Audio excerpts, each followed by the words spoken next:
إن الحمد لله نحمده ونستعينه ونستغفره ونعوذ بالله من شرور أنفسنا ومن سيئات أعمالنا من يهد الله فلا مضل له ومن يضلل فلا هادي له أشهد أن لا إله إلا الله وحده لا شريك له وأشهد أن محمدا عبده ورسوله يا أيها الذين آمنوا اتقوا الله حق تقاته ولا تموتن إلا وأنتم مسلمون أما بعد فإن أصدق الحديث كتاب الله وخير الهدى هدى محمد صلى الله عليه وسلم وشر الأمور محدثاتها وكل بدعة ضلالة. Ikhwani fi din, akhwat fillah, hadirin yang dimuliakan Allah Subhanahu wa taala. Alhamdulillah kita bertemu kembali dalam pengajian kita, pembahasan kitab Safinatu An-Najah, karya dari Al-Allamah Salim bin Abdullah bin Sumair Al-Hadrami Asy-Syafi'i, dan kita bersama syarahnya Nailur Raja oleh Al-Allamah Ahmad Asy-Syatiri rahimahullah ta'ala. Telah kita bahas dalam pertemuan terdahulu perkara yang berkaitan dengan masalah akidah, dan tentunya ini di luar pembahasan materi fikih, namun dibawakan oleh penulis karena beliau menyampaikan di awal pembahasan bahwa beliau ingin memaparkan dalam kitab Safinatun Najah ini perkara-perkara yang wajib dipelajari oleh setiap muslim, ya. Maka perkara pertama tentu saja akidah. Akidah sangat penting, ya. Setelah itu masuk kepada tujuan penulisan kitab, yaitu pembahasan fikih praktis menurut mazhab Syafi'i. Nah, mulai malam hari ini kita akan masuk pada pembahasan fikih praktis dalam mazhab Syafi'i, dan perkara pertama yang dibahas oleh penulis adalah tentang tanda-tanda balik atau tanda-tanda dewasa.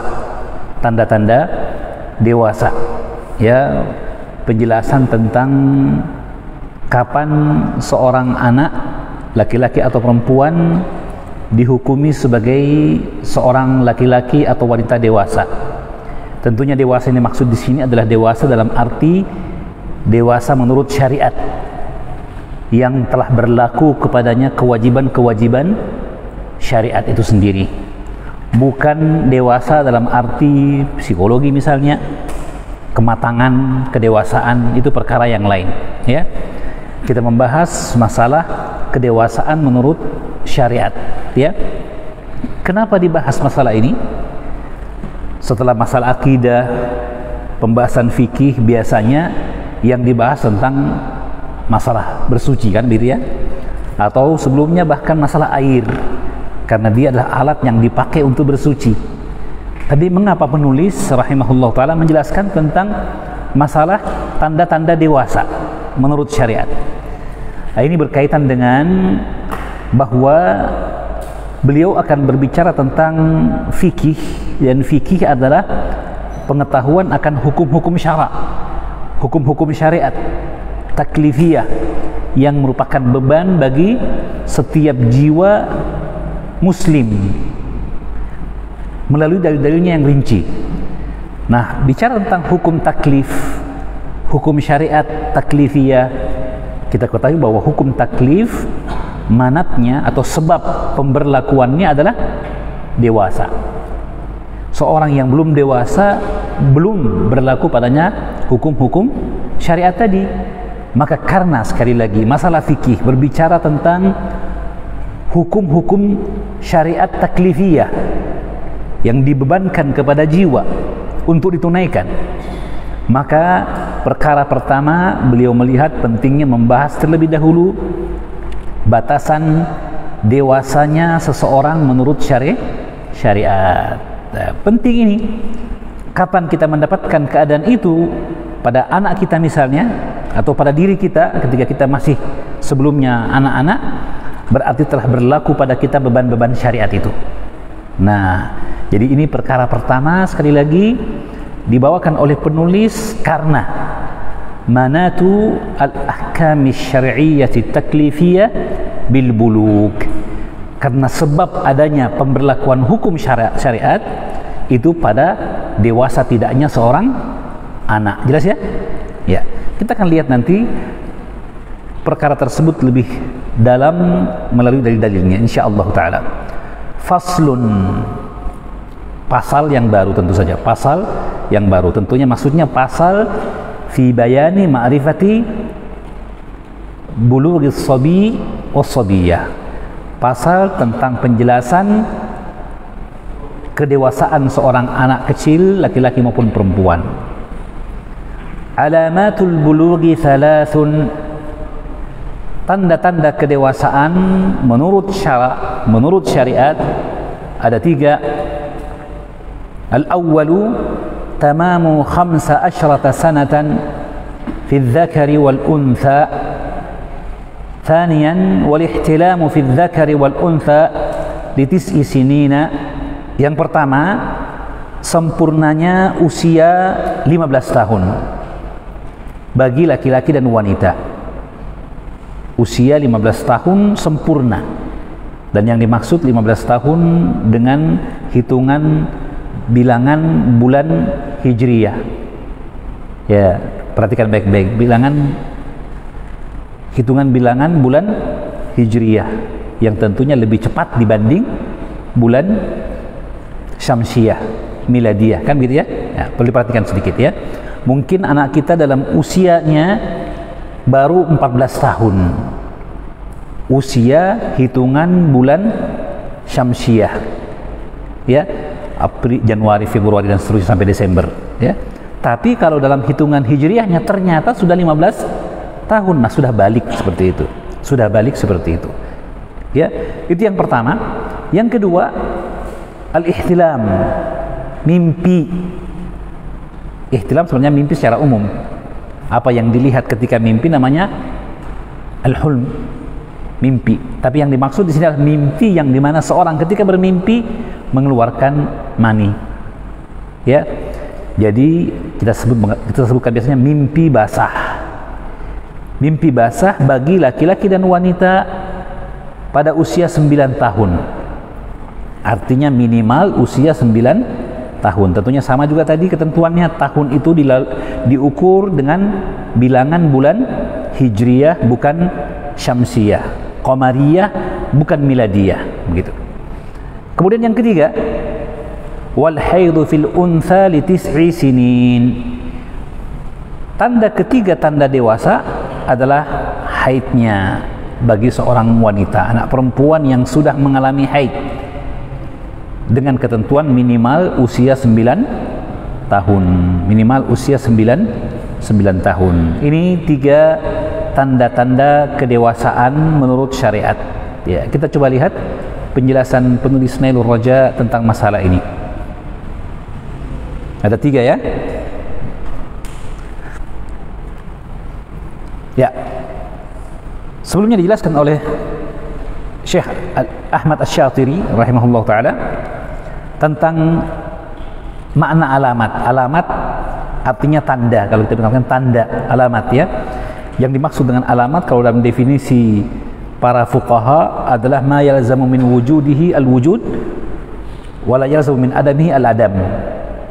Apa yang jika ada maka berlaku apa yang merupakan tanda bagi perkara tersebut. Jadi misalnya seperti tadi usia 15 tahun. Jika ada usia 15 tahun berarti seorang anak dikatakan telah dewasa. Karena usia 15 tahun dijadikan sebagai tanda kedewasaan. Kapan ada usia 15? Seorang anak memasuki usia 15 tahun dikatakan dia dewasa, ada kedewasaan menurut syariat.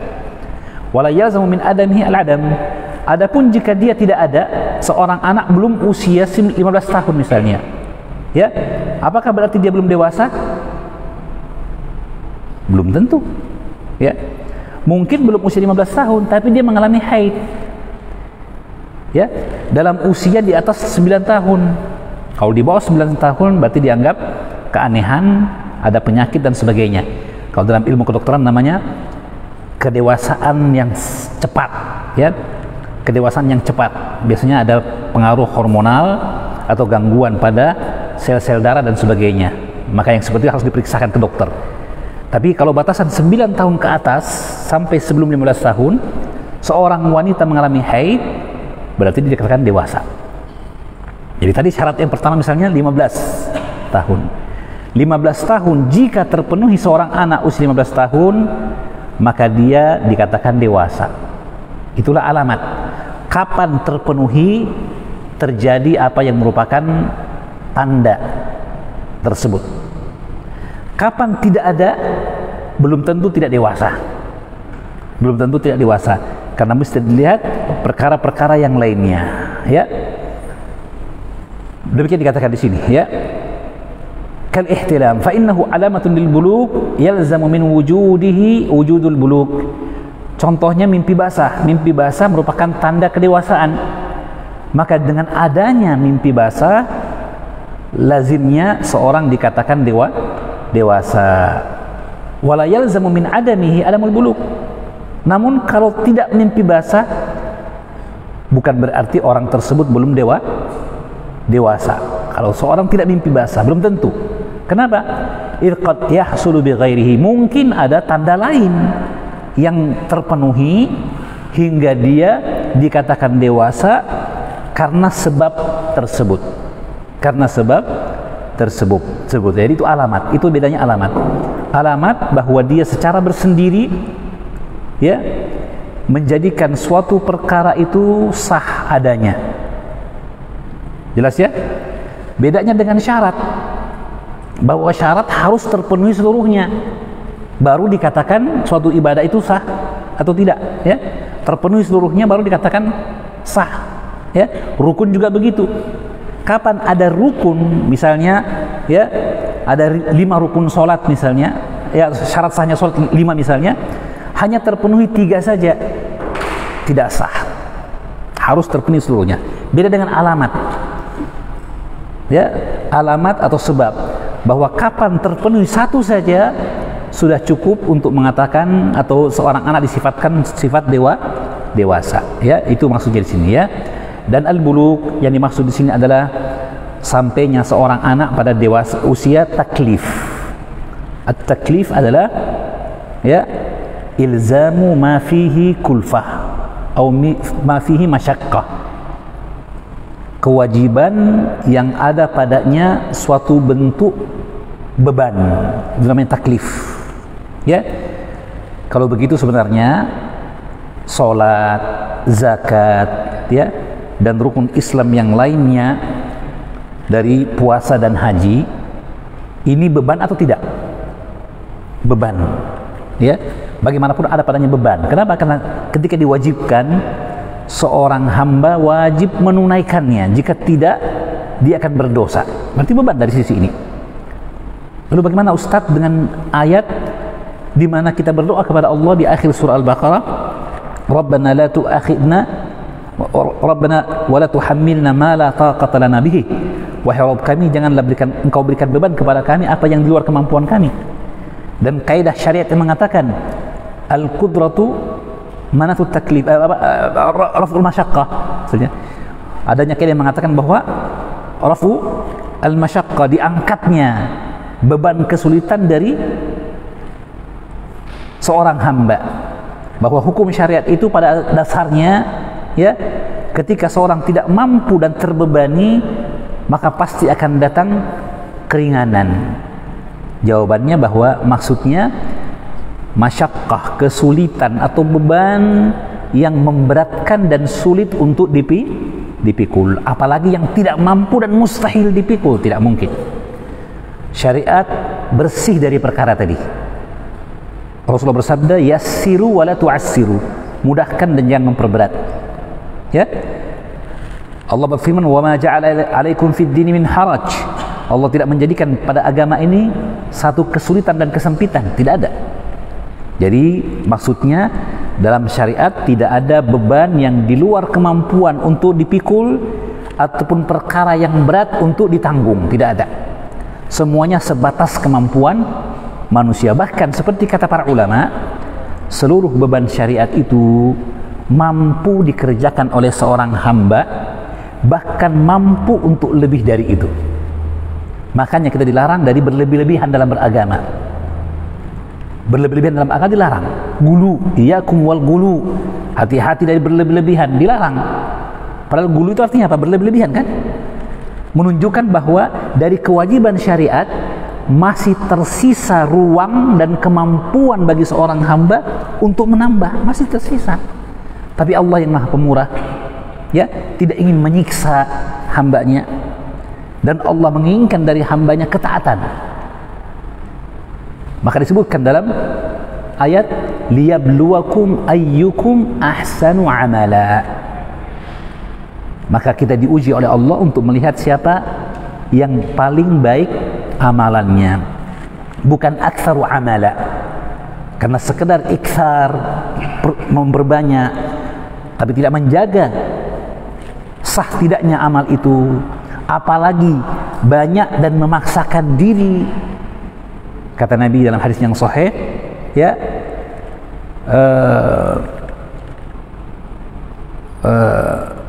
uklufu ma tatiqun, uklufu ma tatiqun, kerjakanlah apa yang mampu kalian lakukan, jangan maksakan diri. Ya, liyusalli ahadukum nasyatahu, hendaklah seorang salat ketika dia dalam keadaan siap untuk beribadah kepada Allah dengan semangat, jangan maksakan diri. Ketika beliau melihat ada tali yang dibentangkan di dua tiang masjid ketika itu, katanya dia adalah tali milik Zainab. Kalau sholat malam ketika mengantuk dia berpegang kepada tali tersebut. Kata Nabi, alaikum ma tatiqun, kerjakanlah apa yang mampu kalian lakukan. Wal yusalli ahadukum nasyatahu, hendaklah seorang sholat dalam kemampuannya ketika dia gesit dan tidak memaksakan diri. Sekira jelas ya. Afwan, mana tadi?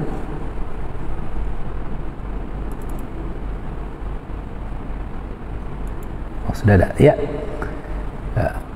Jadi ini namanya buluk. Buluk artinya sampainya seseorang pada usia yang berlaku padanya beban syariat, berlaku padanya beban syariat. Ya, seperti kata Syekh sini, wa ma'na anna al-alamati ad-dallata kull wahidatin minha 'ala al-bulughil insani haddat taklifi. Maknanya adalah bahwa alamat-alamat tersebut menunjukkan setiap dari alamat tadi, masing-masing dari alamat itu menunjukkan telah sampainya seseorang pada batasan taklif, pada batasan taklif, yaitu beban syariat. Ya, tentunya dengan adanya syarat-syarat yang lain yang perlu diperhatikan.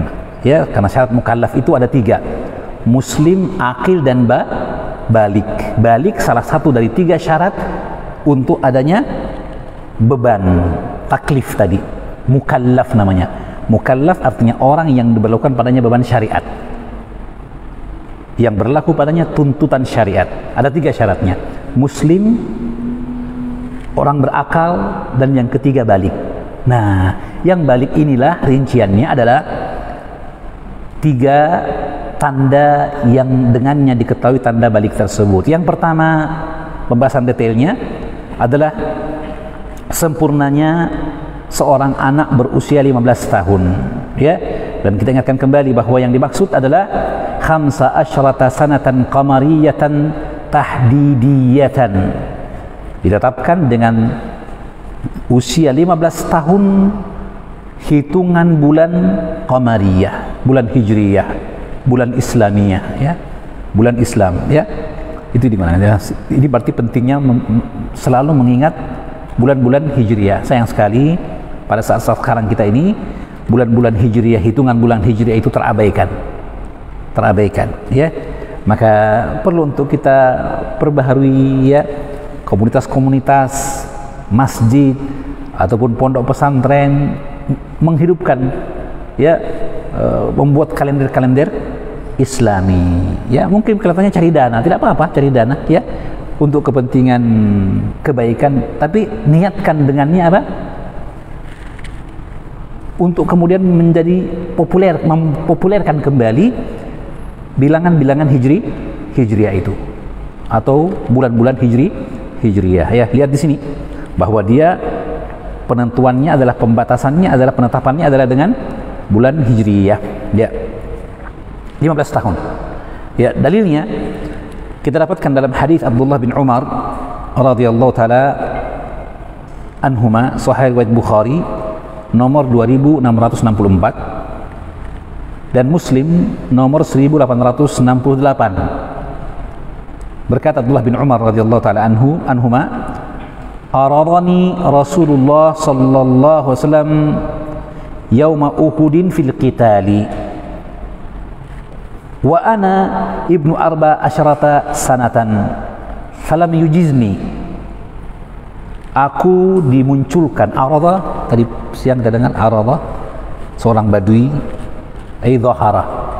Jadi Nabi jika akan berperang maka beliau meminta para sahabat yang siap untuk berangkat perang. Nah, jika ada anak-anak yang mau ikut perang juga, maka dilihat dulu apakah dia sudah dewasa atau tidak. Nah, begitulah Ibnu Umar. Aradani Rasulullah menghadirkan saya, disuruh berbaris. Ibnu Umar mana? Berdiri sini. Tanya, berapa umurmu? 14 tahun. Kata Ibnu Umar, aradani Rasulullah SAW yauma Uhudin fil qital, saya dimunculkan oleh baginda Nabi pada perang Uhud, ya, untuk ikut berperang, dan saya berusia 14 tahun ketika itu. Falam yajuzni, Nabi tidak bolehkan saya ikut. Oh, belum. Ya.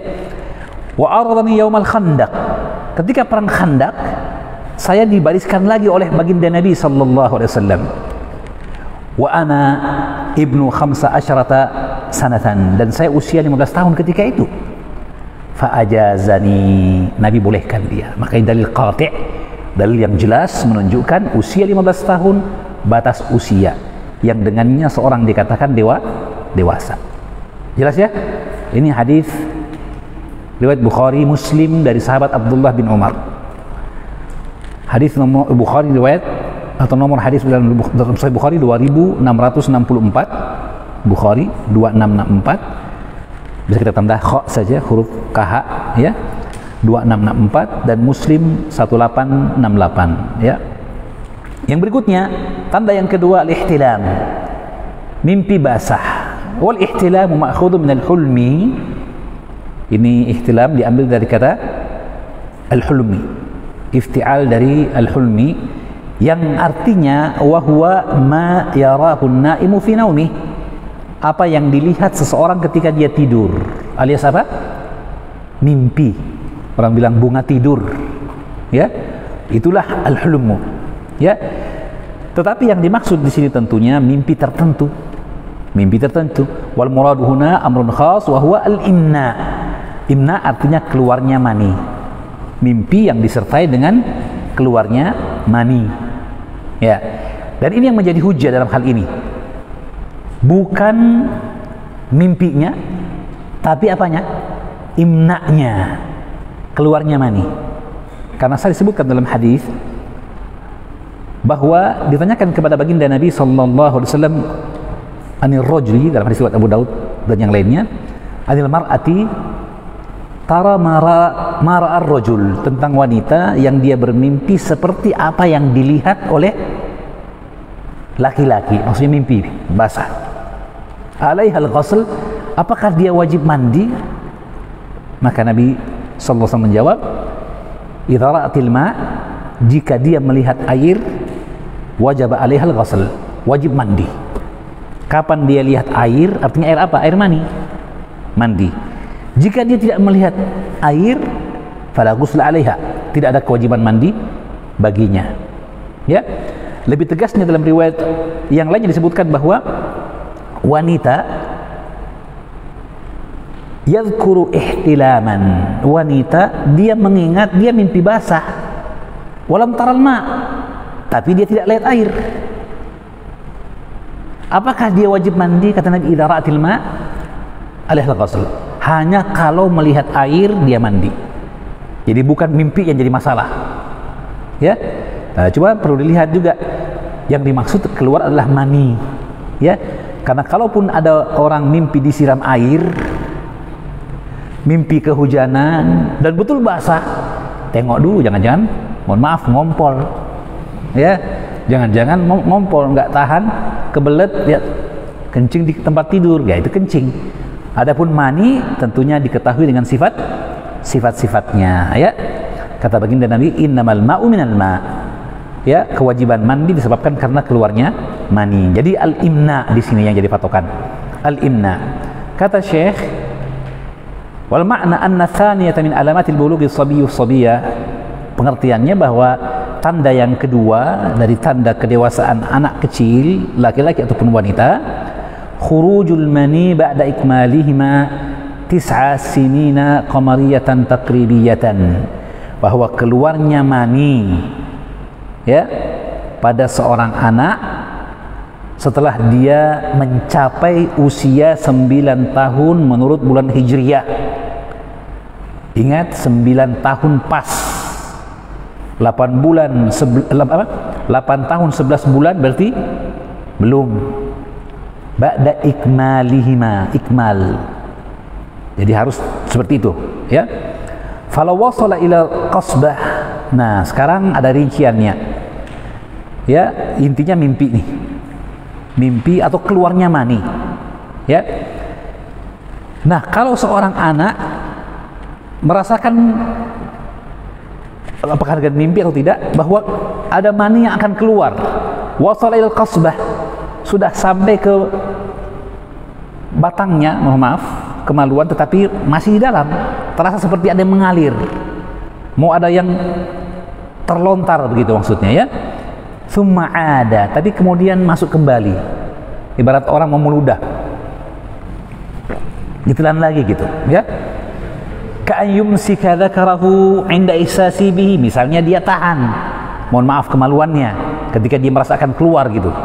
Sementara tidur enak, tiba-tiba bangun, ditahan. Ya, bagaimana hukumnya? Ya, nah, di sini ada khilaf di kalangan muhaqqiqin dari mazhab Syafi'i. Ya, lam yablug bihi inda Ibnu Hajar. Menurut Ibnu Hajar Al-Haytami belum dikatakan balik, meskipun baru. Seperti wanita yang haid.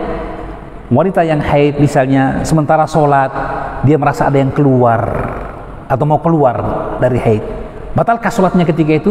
Belum, karena baru merasa. Nanti sudah keluar baru dihitung bahwa dia batal sholatnya karena adanya penghalang, yaitu haid. Maka dia berhentikan sholatnya, wajib, ya. Nah, ini pendapat Ibnu Hajar Al-Haytami. Wa khalafahu Ar-Ramli, ya, menyelisih dalam Tuhfatul Muhtaj ini di Syarh Al-Minhaj. Adapun Ar-Ramli, Syihabuddin Ar-Ramli mengatakan dia sudah balik, ya, karena sudah merasa berarti sudah ada, ya, meskipun belum keluar karena ditahan. Ini khilaf di kalangan Syafi'iyah, dan keduanya Ibnu Hajar maupun Ar-Ramli ini seperti Imam An-Nawawi dengan Ar-Rafi'i, dua-duanya muhaqqiq dalam mazhab Syafi'i, tapi muhaqqiq yang kedua. Kalau tahqiq yang pertama Rafi'i dan Nawawi, tahqiq yang kedua Ar-Ramli dengan Ibnu Hajar Al-Haytami, ya. Jadi di sini ada pilihan bagi seseorang untuk melihat mana yang dekat dari pendapat tersebut. Wallahu a'lamu bissawab. Jelas, ya? Ya. Adapun dalil tentang hal ini, yaitu bahwa keluarnya mani merupakan tanda kedewasaan pada anak-anak. Dalilnya adalah Al-Quran dan Sunnah. Al-Quran dan As-Sunnah. Dalam Al-Quran, dalam surah An-Nur ayat 59, Allah berfirman, wa idza balagal atfalu minkumul huluma falyasta'dhinu kama sta'dhana alladhina min qablihim.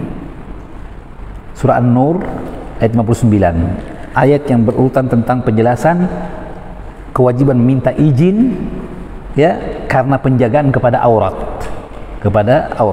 Maka disebutkan dalam ayat 59, wa idza balagal atfalul huluma, jika anak-anak kecil sudah sampai usia balik, hulum, dan baliknya dengan cara apa di sini? Mimpi basah. Idza balagal atfalu al huluma, idza ihtalamal atfalu, jika anak-anak kecil sudah balik dengan mimpi basah, falyasta'dhinu, maka wajib dia meminta izin setiap masuk rumah, ya, dan kamar orang tuanya, Kamasta'dzana alladziina min qablihim, sebagaimana minta izin orang-orang sebelum mereka, itu orang-orang dewasa. Kenapa? Karena hukumnya sudah dewasa. Sebelum disebutkan bahwa untuk anak kecil yang belum balik boleh masuk tanpa minta izin pada orang tuanya, kecuali pada 3 waktu aurat. 3 waktu aurat. Sebelum sholat subuh, setelah sholat duhur, dan setelah sholat isya. Untuk anak kecil yang belum balik sekalipun, usia 7 tahun, 10 tahun, mereka tetap harus minta izin pada waktu ini. Di luar itu bebas, nyelonong masuk kamar dan sebagainya, tidak masalah, tidak dilarang, ya. Tapi kalau sudah mimpi basah, sudah balik, wajib minta izin, bukan hanya di 3 waktu, tapi sembarang waktu. Nah, itu hukumnya maksudnya di sini, ya. Surah An-Nur ayat 59. Dalam hadis yang masyhur, hadis Ali bin Abi Thalib, riwayat Tirmidzi dan Abu Daud, juga hadis Aisyah, riwayat Abu Daud, Rasul bersabda, "Rufi'al aqlamu an 3." Pena diangkat dari 3 golongan. Maka disebutkan kemudian golongan tersebut adalah anis sabi hatta yahtalima, dari anak kecil sampai dia mimpi basah. Kemudian disebutkan kemudian siapa lagi? Orang yang tidur sampai terjaga, dan orang yang gila sampai sembuh dari gilanya, sampai sadar dari gilanya. Maka itu keadaan yang diangkatnya pena. Disebutkan situ mimpi basah, ya, bagi anak. Maka itu keterangan dalil untuk alamat atau tanda balik yang kedua. Tanda balik yang kedua tadi apa? Mimpi basah. Mimpi basah, ya. Bukan karena bocor, ya, atapnya kehujanan. Baik, yang ketiga, haid. Nah, adapun haid ini juga tanda kedewasaan tentu saja, dan ini khusus bagi wanita. 2 yang di atas berlaku untuk laki-laki dan wanita. Adapun yang terakhir, yang ketiga ini khusus bagi anak wanita saja. Al-haidu fil untha li 9 sinin. Ini juga ada batasannya dalam pandangan para ulama Syafi'iyah, bahwa dia setelah berusia 9 tahun ke atas. Jika ada wanita usia 7 tahun haid, maka belum dianggap, misalnya belum dianggap, ya, dan harus diperiksakan ke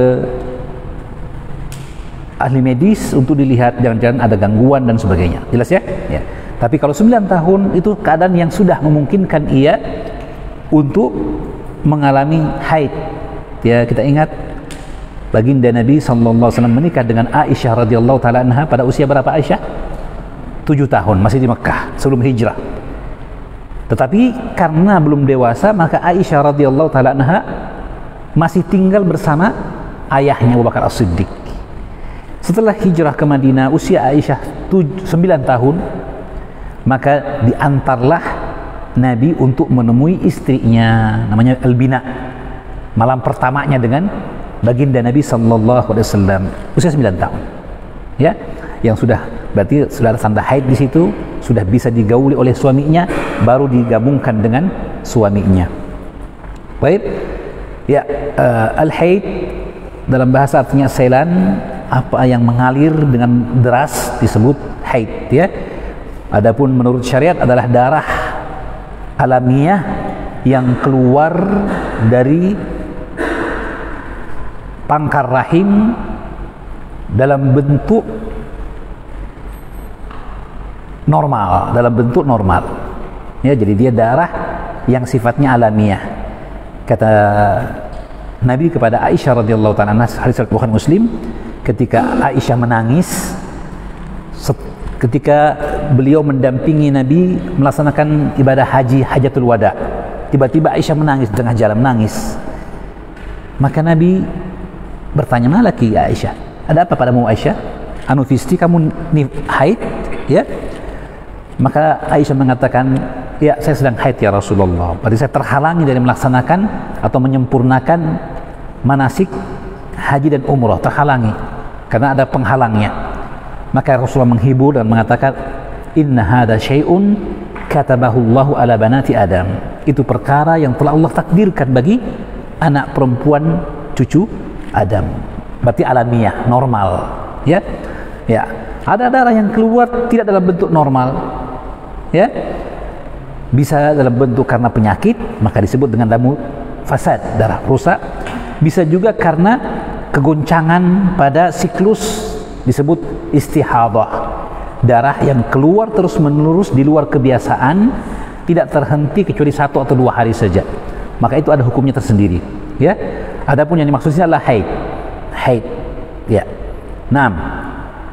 Dan tentunya kita ketahui bahwa haid yang pertama pada anak wanita biasanya tidak normal, artinya belum ada siklus tertentu.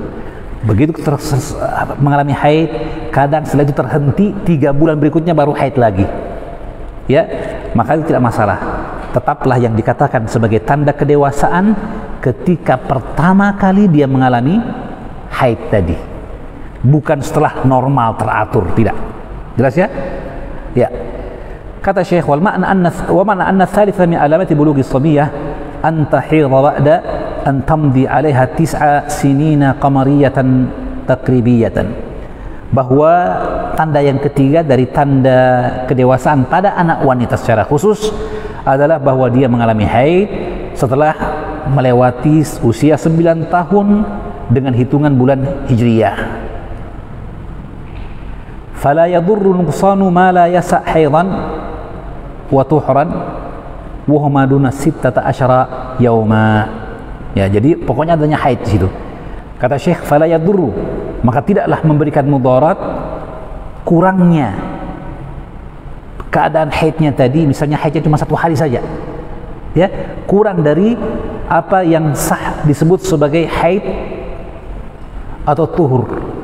Kalau sebagian ulama mengatakan syarat haid itu dikatakan haid adalah sehari, misalnya, ya, ada yang mengatakan sehari semalam. Nah, meskipun kurang dari itu, hanya beberapa saat saja, tapi dia telah mengeluarkan darah, dan darahnya bukan karena luka, bukan karena suatu kejadian yang terjadi yang merusak kesehatannya, menyebabkan perdarahan pada bagian tersebut atau yang lainnya, tidak, tapi terjadi serta-merta, dan itu dengan sifat darah haid apalagi, maka dikatakan wanita tersebut mengalami haid dan sudah dewasa. Meskipun hanya 3 jam, setelah itu tunggu 2 tahun lagi baru keluar lagi, tapi itu tadi sudah haid. Mulai itu berlaku padanya beban syariat tentu saja, setelah dia mandi, setelah bersihnya dari keadaan haid tersebut. Wallahu a'lam bishawab, ya. Baik, dalilnya saya kira jelas tentang hal itu, ya. Hadis Aisyah radhiyallahu taala anha riwayat Abu Daud, Rasulullah bersabda, la yakbalullahu salata haidin illa bi khimarin. Allah tidak menerima salat wanita yang sudah mengalami haid, artinya sudah dewasa, kecuali dia memakai kerudung. Wajibnya menutup rambut bagi wanita ketika akan salat, ya. Disebutkan haid artinya ketika dia balik, itu maksudnya. Sebab kalau dimaksud keadaan haid, tentu saja keadaan haid penghalang untuk sholat,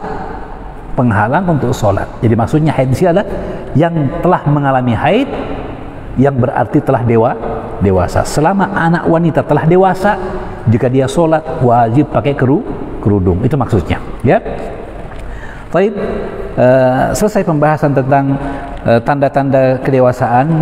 Hanya ingin kita tambahkan, mungkin antum merasa ada yang kurang di sini dari tanda-tanda buluk. Ada? Apa itu? Merasa ada yang kurang? Ya, kalau ada kurang lebihnya mohon dimaafkan.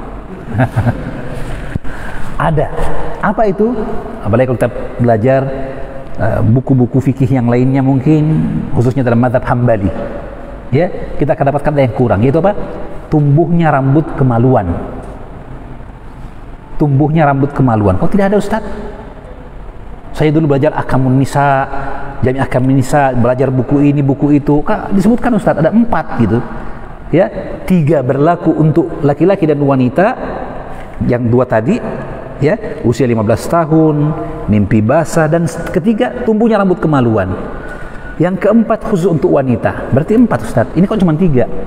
Nah, ini karena kita berbicara mazhab Syafi'i. Adapun tentang tumbuhnya rambut kemaluan, apakah dia sedikit tambahan ya, sedikit tambahan untuk informasi supaya kita bilang, oh kok tidak jelas ini Ustaz bukunya ya, kurang dan sebagainya. Tidak, ini kita belajar fikih Syafi'i. Kalau tidak, bahwa tumbuhnya rambut kemaluan, ada 3 pendapat di kalangan para ulama tentang hukumnya. Pendapat yang pertama, pendapat Abu Hanifah mengatakan tumbuhnya rambut kemaluan bukan tanda kedewasaan sama sekali. Ini pendapat Imam Abu Hanifah dan satu riwayat dari Imam Malik. Mohon maaf, kita sedikit bicara fikih perbandingan. Harusnya kita fokus pada fikih Syafi'i. Cuma saya khawatir nanti ada yang mengatakan ada kurang, maka perlu saya jelaskan ringkas saja paling tidak. Pertama, sebagian ulama mengatakan tumbuhnya rambut kemaluan bukan tanda dewasa. Itu pendapat Imam Abu Hanifah, satu riwayat dari Imam Malik. Ya. Pendapat yang kedua, pendapat yang mengatakan bahwa dia merupakan tanda kedewasaan secara mutlak. Dan ini adalah pendapat ulama Malikiyah, ulama Hanabilah.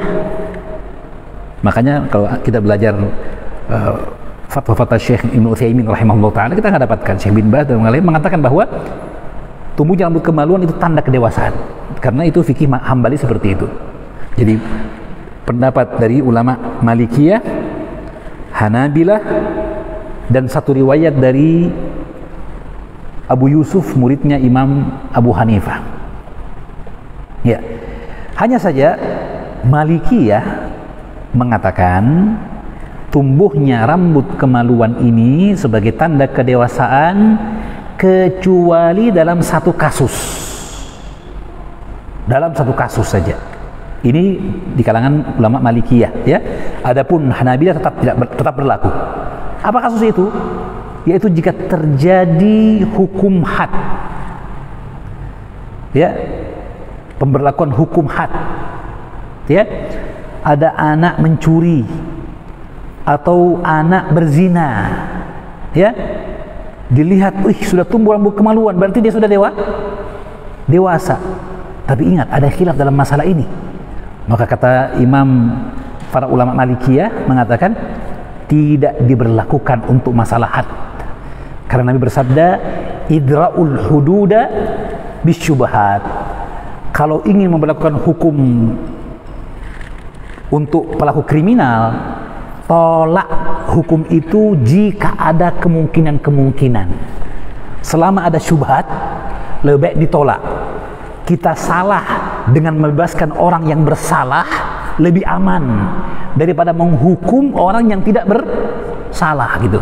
Itu kaidahnya dalam masalah hukum had. Ini kata ulama Malikiyah. Kalau Hanabilah mengatakan tidak, dalam hukum itu tetap berlaku. Jelas ya? Tanda kedewasaan. Jelas ya? Baik. Pendapat yang ketiga adalah mazhab Syafi'i. Ya, yang mengatakan ada rincian dalam masalah ini. Ada rincian dalam masalah ini. Dan itu pendapat Syafi'iyah seluruhnya dan ba'dul Malikiyah. Sebagian ulama Malikiyah juga seperti itu. Ya, mereka mengatakan ada keadaan dihitung sebagai tanda kedewasaan, ada keadaan tidak dihitung sebagai tanda kedewasaan. Ya, masalahnya begini. Ulama Hanabilah tadi pendapat yang kedua. Hanabilah, Malikiyah, dan satu riwayat dari pendapat Qadhi Abu Yusuf, murid Imam Abu Hanifah.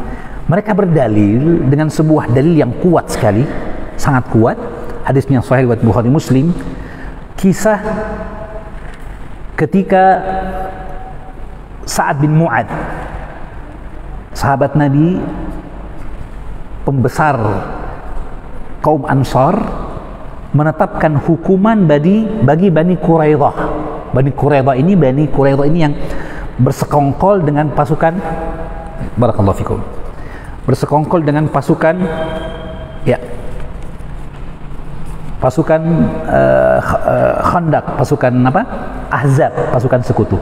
Ya, biar lebih penasaran, kita tunda sampai setelah kumandang adzan Isya dulu. Ya, tafadhal.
أشهد أن محمدا رسول الله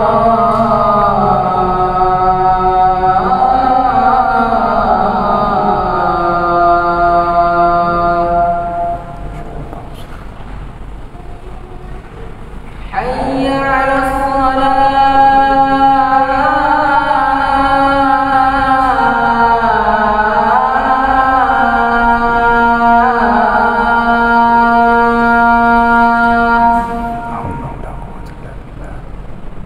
حي على الصلاة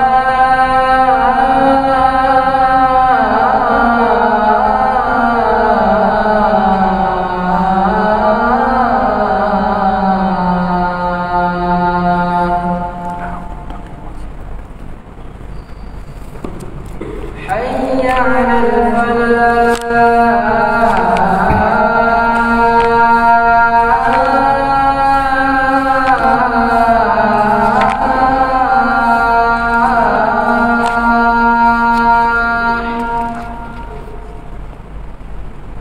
حي على الفلاح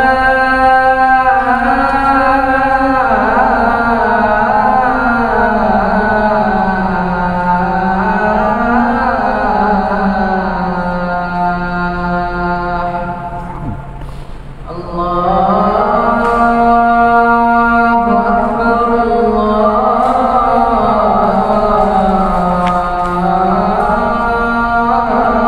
الله أكبر لا إله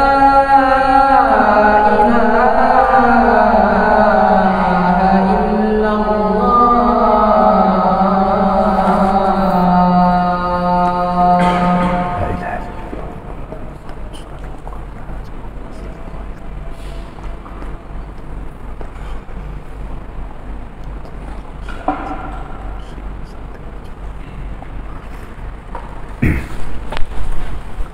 Baik, ikhwan fillah, kita lanjutkan sedikit pembahasan yang disebutkan tadi.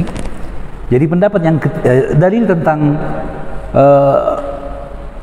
dalil dari para ulama yang melihat bahwa tumbuhnya rambut kemaluan merupakan tanda kedewasaan adalah kisah perang Bani Quraidah. Ketika itu Bani Quraidah bersekongkol dengan musuh, lalu mereka membatalkan perjanjian dengan kaum muslimin dan berbuat makar.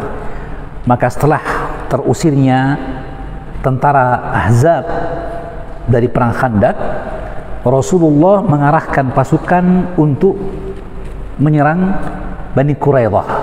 Ya, maka ketika mereka berhadapan dengan kaum muslimin, maka mereka pun kemudian meminta untuk dihukumkan kepada mereka hukum yang ditetapkan oleh sahabat Sa'ad bin Mu'adz. Sa'ad bin Mu'adz adalah sahabat yang ketika wafatnya karena perang tersebut berguncang arsy ar-Rahman, ya, radhiyallahu taala anhu warḍah. Maka Sa'ad bin Mu'adz ketika itu memang sakit, terluka dalam pengkhianatan Bani Quraidah tadi, maka beliau tetapkan hukum.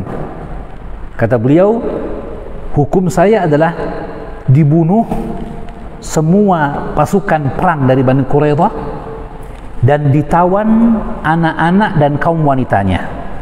Ditawan anak-anak dan kaum wanitanya. Maka diberlakukan hukum itu. Bani Quraidah akhirnya kecele karena dia berharap nanti akan ada keringanan dari Sa'ad bin Mu'adz, tapi ternyata tidak.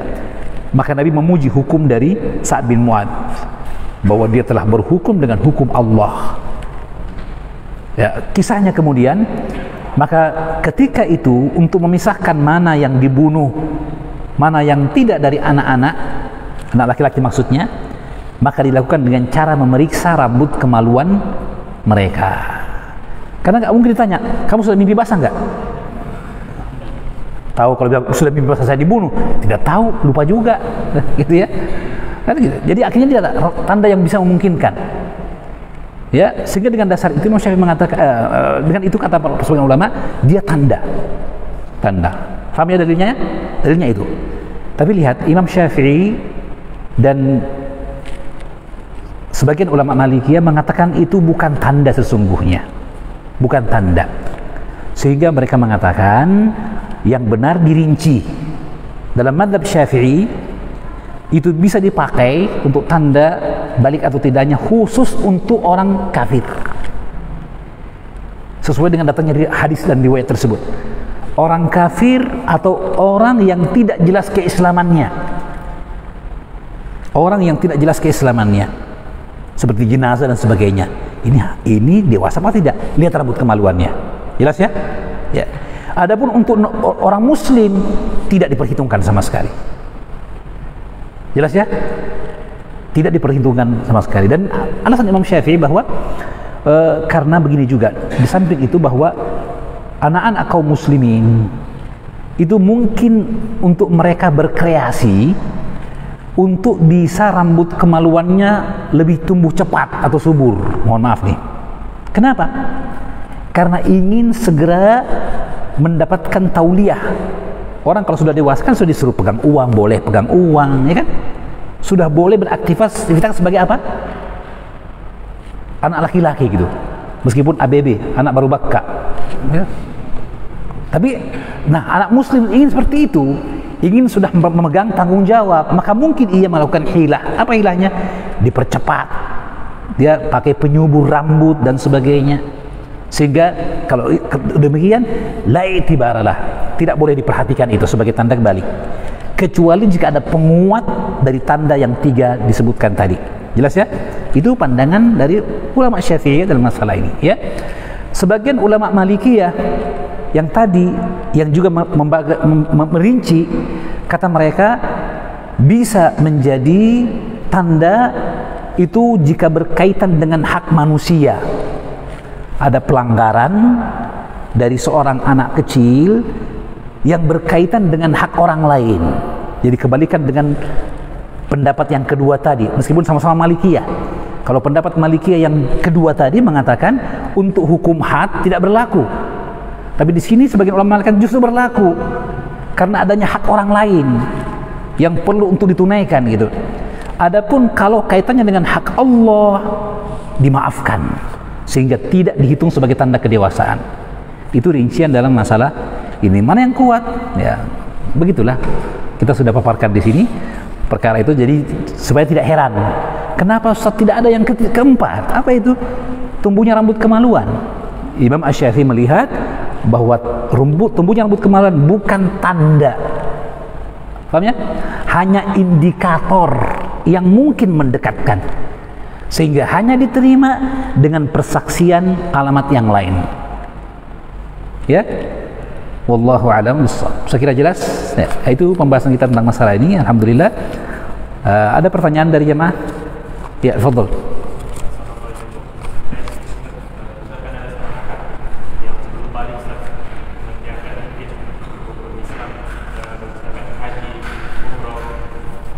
Ya.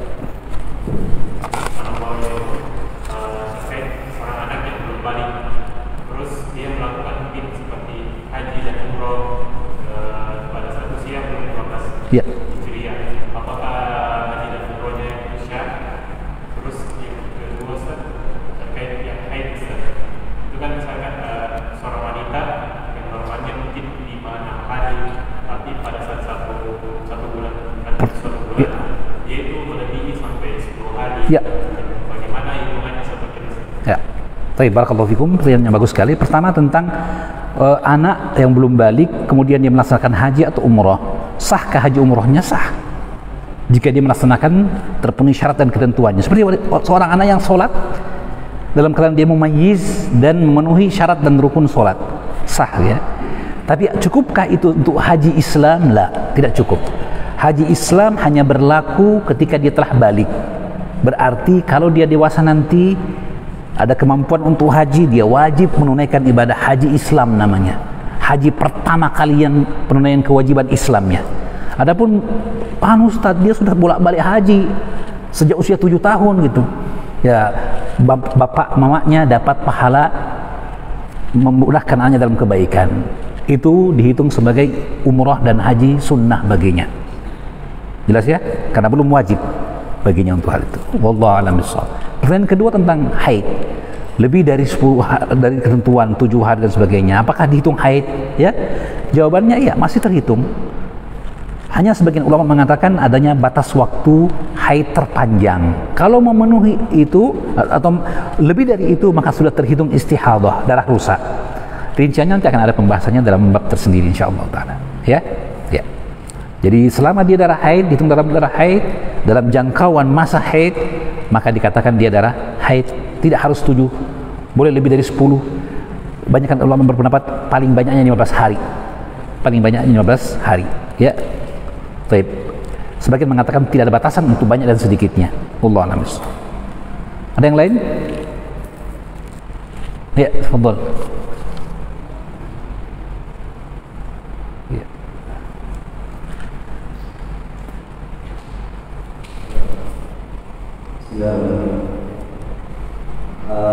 Terkait dengan adanya tadi semangat dalam perbedaan tipis dan perbedaan dari sasar sehingga awal belajar tadi menjadi pertanyaan bagaimana caranya menjelaskan kepada kawan-kawan kita di sebagian penuntut ilmu bahwasanya mereka maunya belajar tadi tanpa masuk ya mereka mengikuti kurikulum hadis seperti belajar tadi dari Al-Kahfi menyebut malam dan mereka mengatakan yang termasuk sementara penyusun kitab-kitab tersebut adalah orang yang bermazhab.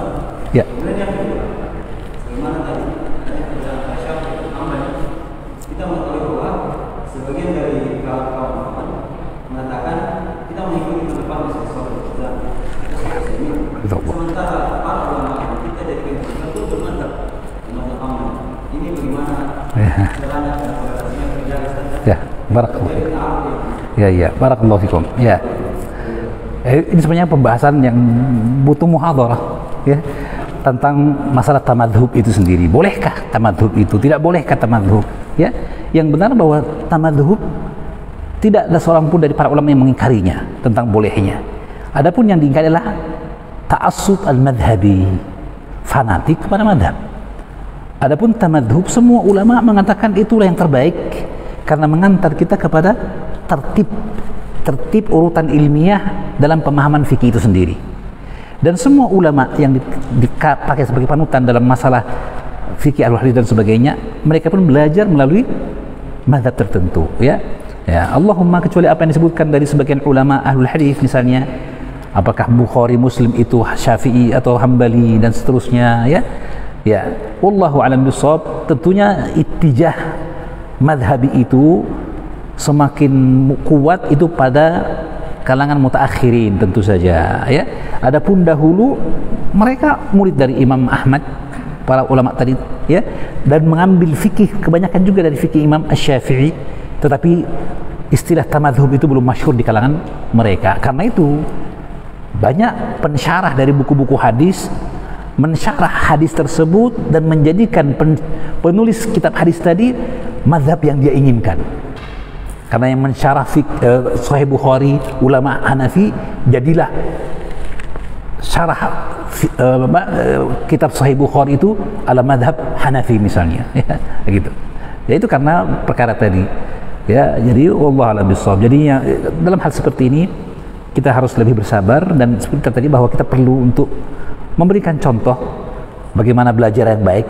Tidak ada yang lebih baik daripada memberikan contoh bahwa kita tidak fanatik dalam madhab dan kita berusaha untuk mendalami fikih dengan mengikuti alur madhab tersebut, ya. Dan mudah-mudahan yang kita inginkan sama adalah usul ila ridallah, sampai kepada keridhaan Allah Subhanahu wa taala. Naam. Wallahu a'lam bishawab. Ada pertanyaan terakhir mungkin, mohon maaf, dari salah seorang ikhwah kita tertulis. Saya bacakan, ada seorang herbalis membolehkan puasa bicara selama 3 hari dengan maksud untuk meningkatkan kesuburan. Bahasa dalam kurungnya vitalitas.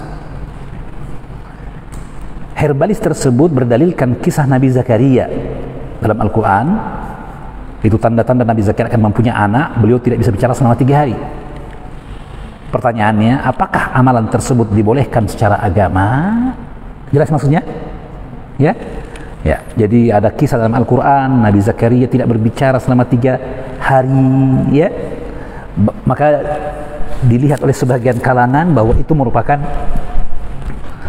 suatu terapi untuk seorang tidak berbicara selama 3 hari pula supaya ya bisa lebih subur. Ya tentunya dengan bergaul dengan istrinya kan gitu ya. Tidak bicara, tidak bergaul dengan istrinya juga tidak akan subur-subur kan. Itu pendapat mereka. Cuman sayang sekali ini pendapat yang menurut kami pribadi lebih dekat kepada ilmu cocokologi. Cocok-cocokan. Dan ini perkara yang juga menjadi musibah di kalangan sebagian yang menekuni ilmu medis dan memadankannya dengan petunjuk syariat atau disebut dengan pengobatan alternatif atau prophet medicine ya, pengobatan cara Nabi Tibun Nabawi. Sayang sekali sebagian dalil yang dipakai dan terapi yang digunakan diambil dari mencomot dalil tanpa melihat ruh dari dalil tersebut. Seperti ini kisah ini. Ini kan kisah Nabi Zakaria. Kisah yang boleh jadi perkara yang khusus pada Nabi tersebut. Bagaimana mungkin kemudian dijadikan sebagai suatu terapi? Ya, sama seperti yang mengatakan sistem melahirkan dengan cara sistem Maryam, pegang pohon. Berarti bangun rumah bersalin di bawah pohon. Pohonnya pun harus pohon kurma. Ini kan hanya mencocok-cocokkan saja. Ya, ya. Perkara yang seperti ini perkara yang lebih dekat untuk kita kembalikan kepada teori medis modern. Karena itu ilmu pengetahuan. Ingat, tib itu ilmu dunia. Makanya Imam Syafi'i mengatakan, ilmu dunia yang paling utama ilmu apa? Tib, ilmu kedokteran. Semuanya dibangun di atas asas ilmiah. Didukung dengan pengalaman dan tajribah, kan begitu? Jadi bukan yang perkara yang dikait-kaitkan dengan dalil lalu dipaksakan dalil itu lalu dicocok-cocokologi tadi itu, dicocok-cocokkan gitu. Jadilah ilmu cocokologi. Ya, setelah mencocok sana cocok sini, ya. Nah, ini salah, ini keliru. Ini tidak benar. Ya. Bahkan sebelum ada ilmu cocokologi seperti ini, para ulama kita sudah mengingkari adanya penafsiran Al-Qur'an dengan tafsir, kata mereka tafsir ilmiah. Sampai ada dibuat tafsir Al-Qur'an dalamnya penuh dengan gambar makhluk hidup, ya, teori dan sebagainya, katanya dari Al-Quran. Wah, ini Al-Quran atau ilmu pengetahuan? Ini bahaya. Meskipun dengan alasan ta'jizul ilmi katanya. Ini menunjukkan bahwa Islam itu sangat luas, sangat mendalam, mampu melebihi ilmu pengetahuan manusia. Sebentar dulu. Ilmu pengetahuan itu sifatnya bukan aksiomatik. Dia berkembang. Nah, kalau begitu terjadi, kalau kemudian menurut penelitian yang terbaru ini tidak benar, bagaimana jadinya? Berarti Al-Qurannya juga tidak benar lagi, kan begitu? Ketika Al-Quran diterjemahkan, ditafsirkan dengan ilmiah populer, iya sekarang lagi populer, besok-besok kuno. Berarti Al-Qurannya juga kuno dong. Allahu Akbar. Para ulama ingatkan dari menafsirkan Al-Quran dengan metodologi seperti itu. Hati-hati. Ya. Adapun mengambil ibrah dari keumuman ayat, la ba'sa bihi, tidak mengapa. Tidak masalah, ya. Tapi menjadikan Al-Quran sebagai buku ilmu pengetahuan, sementara ilmu pengetahuan itu masih sifatnya ada bahkan baru hipotesa, baru narasi, baru cerita atu, syarido, cerita dongeng. Tapi nggak ada yang bantah atau yang mengajukan metodologi itu orang yang punya gelar. Karena biasa orang punya gelar profesor, doktor, menurut judul ilmiah seolah-olah dia sudah punya kemampuan, kemandirian untuk menerapkan ini ilmu pengetahuan. Dia meletakkan. Jadi kadang agak koslet pun masih dibilang pengetahuan. Profesor yang bilang ini, kan koslet nih, bagaimana? Ya, ini kan kemerdekaan akademi katanya. Wah, tidak demikian. Ya, maka hati-hati dari perkara tersebut. Ini ilmu cocokologi, sayang sekali. Tidak benar seperti ini, ya, tidak benar. Nanti akhirnya muncul metode baru, akhirnya para dokter nanti ada persatuan para bidan protes ini misalnya. Dari mana itu? Apa hubungannya vitalitas dengan ini? Dari mana kaitannya dan sebagainya? Ya, ini kan perkara syariat, perintah Allah, wahyu Allah kepada Nabi Zakaria gitu. Ada wahyu yang datang untuk ibu-ibu yang belum punya anak keturunan? Kan begitu jawabannya, ya. Maka kita harus waspada dari perkara ini. Jangan terlalu Ya mungkin boleh jadi saya khawatirnya di situ. Orang-orang yang menggunakan teori-teori seperti ini, terapi seperti ini, berusaha untuk menghadirkan bahwa Islam itu bisa solusi untuk segala hal. Akhirnya tadi memaksakan dalil untuk memenuhi keinginan dan hajatnya. Ya kalau istilah sekarang orang bilang biar lebih islami. Ya, ada bank Islam, musik Islam, orkestra Islami misalnya. Ya, biar ada stempelnya. Tidak begitu keadaannya. Ya, ini masalah amanah. Ya, masalah amanah dalam masalah ilmiah bisa diketahui dengan pengertian dan sebagainya, apakah bisa dan terjadi dan seterusnya. Ya, itu permasalahannya. Ya, dan betul memang sekarang beberapa universitas dan rumah sakit melakukan penelitian terhadap beberapa bahan obat yang disebutkan dalam Al-Quran, dalam hadis. Ya, kandungannya apa dan sebagainya, bagaimana prosesnya sehingga bisa dan seterusnya. Ini tidak masalah. Ya, tapi kemudian memaksakan dalil tadi untuk membuat suatu metode baru, terapi baru dan seterusnya, ini yang jadi masalah. Hati-hati dari perkara-perkara yang diharamkan Allah. Yang paling parahnya adalah wa antaqula 'alallahi ma la ta'lamun. Engkau menisbahkan suatu perkara kepada Allah apa yang tidak engkau ketahui. Ini tingkatan yang lebih berat daripada syirik. Maratibul muharramat. Qul innama harrama rabbiyal fawahisha ma dhahara minha wa batan. Dan seterusnya sampai pada perkara yang terakhir setelah syirik. Apa itu? Wa antaqula 'alallahi ma la ta'lamun. Engkau berbicara tentang Allah apa yang tidak engkau ketahui. Na'udzubillah min dzalik. Semoga Allah berikan hidayah kepada kita semua dan kepada mereka, dan agar kita kembali kepada Islam dengan kembali yang benar, ya, dan menempatkan perkara apa yang menjadi perkara ilmiah di ranah ilmiah kepada para ahlinya. Tidak usah mau menyerobot semua ilmu, kan gitu ya. Imam Syafi'i cukup mengatakan kepada kita, ilmu yang paling utama dari ilmu akhirat adalah ilmu agama, dan ilmu yang paling utama dari ilmu dunia adalah ilmu kedokteran, ilmu medis. Karena dia berkaitan dengan tubuh manusia, berkaitan dengan harkat dan hakikat manusia itu sendiri, maka ilmu yang membahas tentang itu lebih utama. Fa inna syarfal ilmi bi syarfi al-ma'lumi. Keutamaan suatu ilmu tergantung dengan apa yang dibahas pada ilmu tersebut. Wallahu a'lam bissawab. Saya kira demikian, mudah-mudahan ada manfaatnya.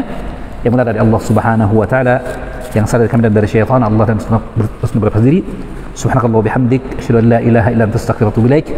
Wa sallallahu ala nabiyyina Muhammadin wa ala alihi wa sahbihi wa sallam. Wa akhiru da'wana alhamdulillahirabbil alamin. Assalamualaikum warahmatullahi wabarakatuh.